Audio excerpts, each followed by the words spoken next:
She was just a logistics tech, quiet at the firing range, reloading ammo and cleaning simulation weapons. No one paid her any mind, until the AI system suddenly locked all control panels, then blared a red alert. Widow Mark, protocol online.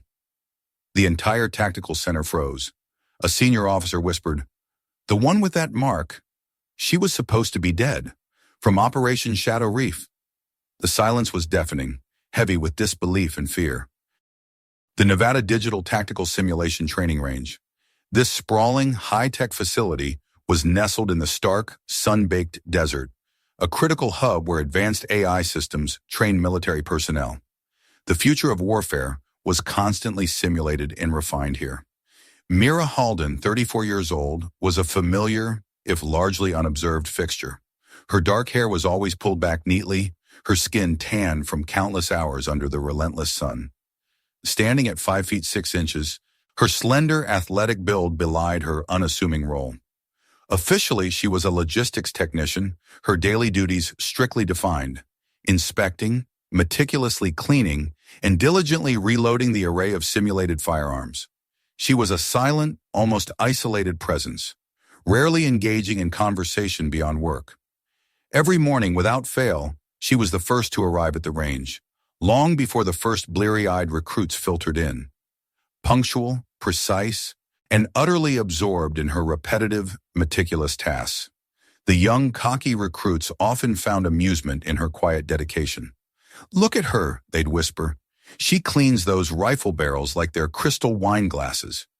Another would snicker, "Yeah, I heard she failed every shooting drill in basic training. Can you believe it?" They thought she was timid, utterly commonplace, harmless. Mira never reacted. She simply continued her work in profound silence, her focus unbroken, her movements fluid and efficient. They perceived her as meek, insignificant, a background character in their grand military narrative. One sweltering morning, the advanced simulation system unexpectedly suffered a catastrophic crash mid-drill. The entire base's sophisticated digital infrastructure froze. An automated protocol initiated an urgent, base-wide biometric reboot, demanding every authorized individual re-authenticate with their fingerprints. Mira, with characteristic calm, approached a console intending to input her logistics ID. But the instant her finger touched the scanner, an electrifying jolt ran through the facility. All normal lights in the vast simulation room and across the tactical command center immediately flared a stark, pulsating red. The main display board, which had been frozen, sprang to life, broadcasting a chilling, capitalized message. Widow Mark detected, protocol online. Officers, who had been lounging, jolted upright, coffee sloshing. A hushed murmur spread like wildfire. One veteran, his face pale, whispered, "That protocol, it was supposed to be buried. Wiped clean since 2014. How is this possible?" A formidable lieutenant colonel, eyes wide with fear and dawning recognition, instinctively stepped back. "Shut it down immediately," he hissed, his voice desperate. "The one who holds that code shouldn't even be alive. Not after what happened." Mira, standing before the glowing red screen, said nothing. She slowly withdrew her hand, but her eyes held no surprise, no shock, only a deep, unsettling calm. She knew. She had always known this moment would come. "All right, so I'm a projection tech here. That day, I was just doing my rounds, checking cameras, the boring stuff. And then I saw it. This woman, Mira, she's always just there, like a shadow. Nobody ever noticed her. But when Widow Mark flashed, the whole room went dead silent. It wasn't because they were scared of a system glitch. It was because everyone had heard that name, in hushed whispers. The one they thought was gone. And everyone, absolutely everyone, thought the person who held that mark was long, long dead. It was chilling. Ever witnessed someone being utterly underestimated, only for them to bring an entire system to a complete stunned standstill? Type, "I've seen it." Mira was escorted, uncuffed but tightly flanked by 2 stern special agents, to a level 4 security room. The air was thick with unspoken questions and mounting apprehension. A high-ranking security officer furiously typed on a highly encrypted terminal, trying to access a deeply buried file. His eyes widened when he found it, reading aloud, his voice strained. Widow Mark. Contingency protocol. Extermination level. The documents described a chilling, desperate military strategy, a true last resort. In the darkest, most unfathomable combat scenarios, where hope was lost, the military developed the Widow Mark protocol. This was not a weapon, but a designation. Within each highly classified Black Ops unit, one individual was meticulously chosen and trained to hold the sole authority to activate the ultimate final target neutralization. This catastrophic power was only to be triggered when all other comrades had fallen, when hope was extinguished, and only a single survivor remained to ensure the mission's ultimate, uncompromised completion at any cost. The individual holding this critical code, this Widow Mark, was immediately erased from the living roster if lost or missing in action. Their existence was disavowed to protect the protocol's absolute secrecy and integrity. The files confirmed Mira's past. She had been part of Team L-29, a highly specialized, covert unit in the top-secret, volatile Operation Shadow Reef in Yemen in 2013. The grim, official reports listed every member of Team L-29 as KIA, killed in action. Mira, the designated Widow Mark bearer for her unit, had simply vanished, officially presumed to have made the ultimate sacrifice. Her body never recovered. Her unexpected existence now defied all official history. But as the base's system had just confirmed, she had not perished. Against all odds, she had miraculously survived the devastating explosion that decimated her unit. Gravely wounded, she was discovered by a compassionate local village family in remote Yemen. They nursed her back to health and bravely harbored her, shielding her from military search parties. Once recovered, Mira made a life-altering decision. She meticulously disappeared from all official systems, embracing a life of absolute anonymity, becoming a ghost in the vast civilian world, a survivor hidden in plain sight. When the senior officer, grappling with this unbelievable revelation, asked why she had never returned, Mira's response was delivered with unsettling clarity. Her voice was flat, devoid of emotion, like a pre-programmed recording. I am the last one, she stated, her gaze unwavering, and as long as that protocol lives within me, I am not permitted to return unless I am called. Her words were precise, unburdened by sentiment, stating an undeniable fact. A chief engineer, still stunned by the biometric confirmation that defied all logic, stammered, "But how? Why did the system still recognize you after all these years? Your records were wiped." Mira's reply was succinct, cutting through the confusion. Because I never withdrew the protocol, I am the original. She was not merely a bearer of the code. She was its living embodiment, its uncorrupted, perfectly preserved source. She was the failsafe. Ever thought someone profound had vanished from your life forever, only to realize they were just patiently waiting for the perfect, critical moment to return? Type. She was never gone. Suddenly, the security room's screens flickered violently, then erupted into a chaotic cascade of red alerts, even more severe than before. This wasn't just a simulation crash. The base was under a full-scale, real-world cyberattack. A sophisticated group of unknown hackers had breached and seized complete control of the central command network.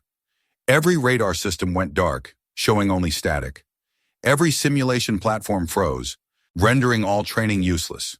Crucially, the entire base's internal and external communications were severed. They were blind, deaf, cut off, and completely vulnerable. Panic erupted. Calls for external support went unanswered, swallowed by the digital void. There was no way to reboot the crippled, compromised systems, no failsafe except for one. The only remaining desperate path was to activate the Widow Mark protocol itself. This archaic, deeply buried command was the ultimate digital last resort. It was the sole mechanism capable of accessing and resetting the foundational core system, bypassing all compromised layers. Every head in the room swiveled towards Mira. A lieutenant colonel, still wrestling with his prejudice, objected. She no longer has the authority. Her status is inactive. It's too dangerous. But the chief engineer, frantically cross-referencing data, interrupted, his voice urgent. The biometric protocol in her, it's still valid. It's the only uncorrupted code that matches the entire system's original encryption keys. It's our only chance. Mira, without a word or hesitation, rose.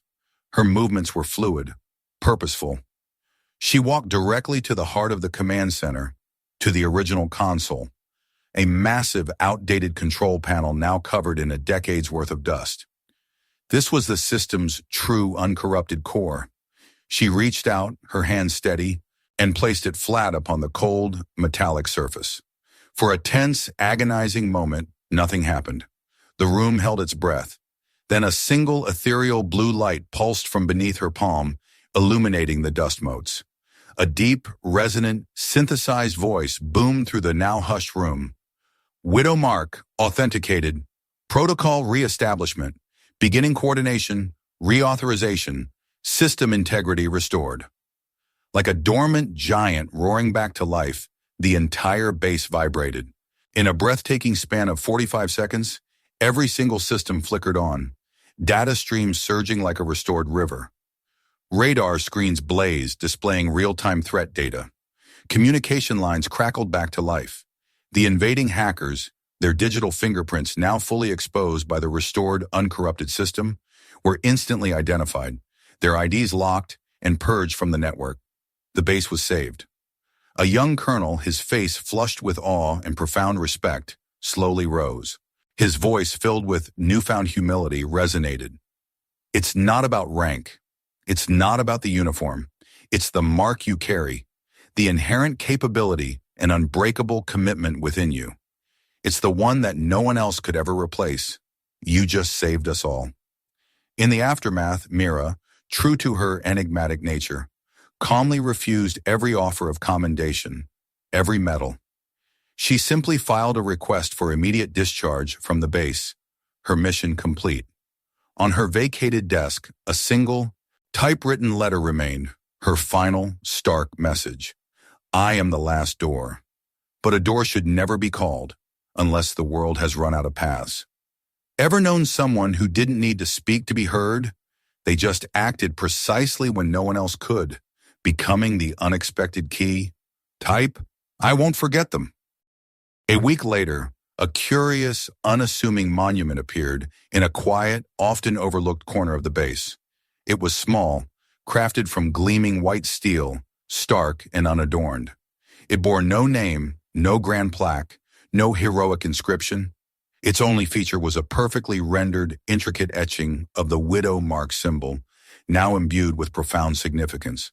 Beneath it, simply engraved, were the words of the one who needs no call, only for the system to know when she is needed.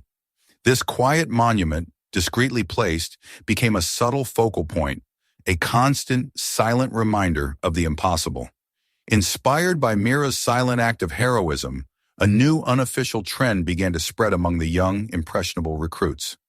They started wearing small, unassuming steel lapel pins, subtly shaped like a circular lock, a symbol of a hidden key. It was their way of remembering Mira, a personal, silent acknowledgement that sometimes doing the right thing, the only thing, didn't require official permission or even public recognition. It required an innate understanding, an unwavering commitment to duty, and an internal compass that guided one to act, regardless of personal cost or accolades. They learned that true power wasn't always loud or celebrated, but often quiet, persistent, and profoundly impactful. Even the base's lead software technician, a man known for his rigid adherence to protocols, quietly, almost reverently, left a single indelible line in the core system's permanent log during a routine update. It was a hidden digital tribute to the widow mark bearer, a line that would remain forever unseen by most, yet undeniable to those who truly understood its meaning. It read, Last Accessed Widow Protocol, M. Halden.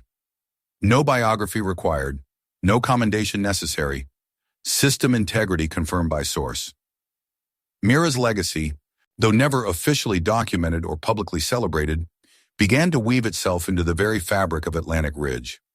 It was a powerful, whispered testament to the idea that true power and true heroism often reside in the unassuming, in those who choose to operate beyond the spotlight, ensuring the world's safety without ever seeking its applause. The story of the widow mark became a whispered legend, passed from veteran to recruit, a potent reminder that the most critical components of any system, human or digital, are often the ones you can't see, the ones that operate in the deepest shadows. She taught them to look beyond the uniform, to the unwavering spirit within. Mira Halden will never be known as a decorated general. She won't be hailed as a legendary war hero whose name echoes through history books. Yet it was precisely she, the quiet logistics technician, who with nothing more than a simple touch, made a complex system, believed to be irrevocably collapsed, roar back to life, saving countless lives and invaluable data. The widow mark is a designation steeped in dread, a protocol rarely spoken of, for it evokes the grim specter of ultimate sacrifice. It represents the final, desperate measure when all hope has vanished. But Mira's story teaches us a profound truth. Sometimes what remains when all else fails, that very last, unacknowledged element, is precisely what holds everything together from utter disintegration. It's the silent, unbreakable core. You don't need to be officially assigned towering responsibility. You don't need a fancy title, a grand uniform, or a public ceremony.